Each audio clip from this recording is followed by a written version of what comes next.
ಇವತ್ತಿನ ಅಪ್ಡೇಟ್ಗೆ ಸ್ವಾಗತ ಸುಸ್ವಾಗತ. ಇವತ್ತಿನ ಅಪ್ಡೇಟ್ ಏನು ಅಂತ ನೋಡುವುದಾದರೆ, ಹೊಸ ರೇಷನ್ ಕಾರ್ಡ್ ಮತ್ತು ರೇಷನ್ ಕಾರ್ಡ್ ತಿದ್ದುಪಡಿ ಯಾವಾಗ ಆರಂಭ? ಬಹಳಷ್ಟು ಜನರು ರೇಷನ್ ಕಾರ್ಡ್ ತಿದ್ದುಪಡಿ ಮಾಡಿಸಲು ಹಾಗೂ ಹೊಸ ರೇಷನ್ ಕಾರ್ಡ್ಗಳಿಗೆ ಅರ್ಜಿ ಸಲ್ಲಿಸಲು ಕಾತರದಿಂದ ಕಾಯುತ್ತಾ ಇದ್ದಾರೆ. ಅಂಥವರಿಗೆ ಒಂದು ಸಿಹಿ ಸುದ್ದಿ ಎಂದು ಹೇಳಬಹುದಾಗಿದೆ.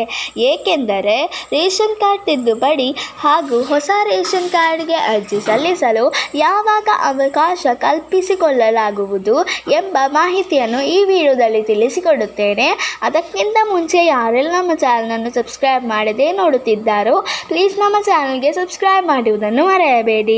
ಇದಕ್ಕಿಂತ ಮುಂಚೆ ಯಾರೆಲ್ಲ ನಮ್ಮ ಚಾನಲನ್ನು ಸಬ್ಸ್ಕ್ರೈಬ್ ಮಾಡಿದ್ದೀರೋ ಅವರಿಗೆ ನನ್ನ ತುಂಬ ಹೃದಯದ ಧನ್ಯವಾದಗಳು. ಕೆಲವು ದಿನಗಳ ಹಿಂದೆ ರೇಷನ್ ಕಾರ್ಡ್ ತಿದ್ದುಪಡಿ ಹಾಗೂ ಹೊಸ ರೇಷನ್ ಕಾರ್ಡ್ಗಳಿಗೆ ಅರ್ಜಿ ಸಲ್ಲಿಸಲು ಅವಕಾಶವನ್ನು ಕಲ್ಪಿಸಿಕೊಡಲಾಗುತ್ತಿತ್ತು.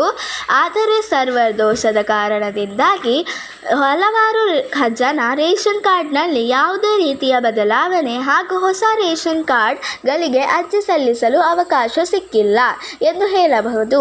ಹಾಗಾಗಿ ಮುಂದಿನ ದಿನಗಳಲ್ಲಿ ಯಾವ ದಿನದಂದು ರೇಷನ್ ಕಾರ್ಡ್ಗೆ ಅರ್ಜಿ ಸಲ್ಲಿಸಲು ಅವಕಾಶ ಕಲ್ಪಿಸಿಕೊಳ್ಳಲಾಗುವುದು. ಹಾಗಾದರೆ ಹೊಸ ರೇಷನ್ ಕಾರ್ಡ್ ಹಾಗೂ ತಿದ್ದುಪಡಿ ಯಾವಾಗ ಅವಕಾಶ ಕೊಡುತ್ತಾರೆ?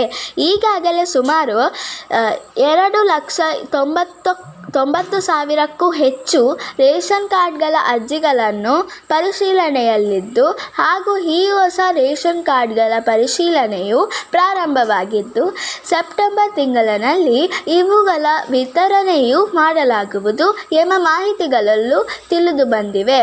ಸೆಪ್ಟೆಂಬರ್ ಮೊದಲ ವಾರದಲ್ಲಿಯೇ ರೇಷನ್ ಕಾರ್ಡ್ಗಳ ವಿತರಣೆ ಆಗುವ ಸಾಧ್ಯತೆ ಇದೆ ಎಂದು ಹೇಳಬಹುದು. ಹಾಗಾಗಿ ಸೆಪ್ಟೆಂಬರ್ ಮೊದಲನೇ ವಾರದ ನಂತರ ಎಂದರೆ ಸೆಪ್ಟೆಂಬರ್ 15ನೇ ತಾರೀಕು ಅಥವಾ ಅದರ ಮೇಲ್ಪಟ್ಟು ಹೊಸ ರೇಷನ್ ಕಾರ್ಡ್ಗಳಿಗೆ ಅರ್ಜಿ ಸಲ್ಲಿಸಲು ಮತ್ತು ತಿದ್ದುಪಡಿ ಮಾಡಿಸಲು ಅವಕಾಶವನ್ನು ಕೊಡಲಾಗುವುದು ಎಂಬ ಮಾಹಿತಿಗಳು ಕೇಳಿಬರುತ್ತಿವೆ. ಹಾಗಾಗಿ ರೇಷನ್ ಕಾರ್ಡ್ಗೆ ತಿದ್ದುಪಡಿ ಹಾಗೂ ಹೊಸ ರೇಷನ್ ಕಾರ್ಡ್ಗೆ ಅರ್ಜಿ ಸಲ್ಲಿಸಲು ನೀವು ಇನ್ನಷ್ಟು ಕಾಯಬೇಕಾಗುತ್ತದೆ. ಹಾಗಾದರೆ ರೇಷನ್ ಕಾರ್ಡ್ ತಿದ್ದುಪಡಿ ಮತ್ತು ಹೊಸ ರೇಷನ್ ಕಾರ್ಡ್ಗೆ ಬೇಕಾಗುವ ದಾಖಲೆಗಳೇನು?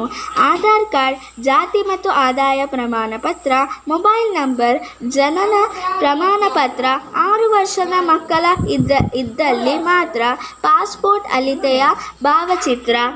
ಹೊಸ ರೇಷನ್ ಕಾರ್ಡ್ಗಳಿಗೆ ಅರ್ಜಿ ಸಲ್ಲಿಸಲು ಹಾಗೂ ತಿದ್ದುಪಡಿಗೆ ಅವಕಾಶವನ್ನು ಕಲ್ಪಿಸಿಕೊಟ್ಟ ತಕ್ಷಣ ನೀವು ನಿಮ್ಮ ಹತ್ತಿರ ಇರುವ ಗ್ರಾಮೀಣ ಕರ್ನಾಟಕ 1 ಹಾಗೂ ಬೆಂಗಳೂರು 1 ಆನ್ಲೈನ್ ಸರ್ವಿಸ್ ಕೇಂದ್ರಗಳಲ್ಲಿ ಭೇಟಿ ನೀಡಿ ನೀವು ರೇಷನ್ ಕಾರ್ಡ್ ತಿದ್ದುಪಡಿ ಮತ್ತು ಹೊಸ ರೇಷನ್ ಕಾರ್ಡ್ಗಳಿಗೆ ಅರ್ಜಿ ಸಲ್ಲಿಸಬಹುದು. ಇಲ್ಲಿಗೆ ಈ ವಿಡಿಯೋ ಮುಗಿಯುತ್ತದೆ. ಈ ವಿಡಿಯೋ ನಿಮಗೆ ಇಷ್ಟವಾದರೆ ಪ್ಲೀಸ್ ಲೈಕ್ ಮಾಡಿ ಮತ್ತು ನಿಮ್ಮ ಫ್ರೆಂಡ್ಸ್ ಆ್ಯಂಡ್ ಫ್ಯಾಮಿಲಿ ಜೊತೆ ಶೇರ್ ಮಾಡಿ ಮತ್ತು ನಮ್ಮ ಚಾನಲನ್ನು ಪ್ಲೀಸ್ ಸಬ್ಸ್ಕ್ರೈಬ್ ಕೂಡ ಮಾಡಿ. See you with the new video.